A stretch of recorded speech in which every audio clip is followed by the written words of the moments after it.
मी old school ती Gen Z ती city वाली आणि मी देसी तरी इगो तिला जरा भी नाही मनामध्ये खराबी नाही अपराधी तिच्या मागे डेली क्रेझी तरी वाय सो शाय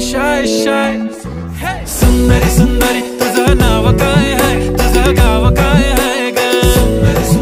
अरे सुंदरी तुझं नाव काय आहे तुझं गाव काय आहे ग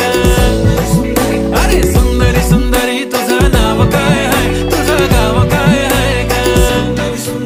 ती ओजी एकदम फाईन आहे आणि थोडीशी डिवाइन आहे कशी लाजते बघून आयना आणि चेहऱ्यावरती शाईन आहे खानदानी ग्रॅटिट्यूड ॲटिट्यूड पुरा एशियाना चौथ किलं स्टाईल केलं तिच्या समोर फिक्क गोल्ड आहे बोलायला पक्की बोल्ड आहे खरंच खूपच सुंदर आहे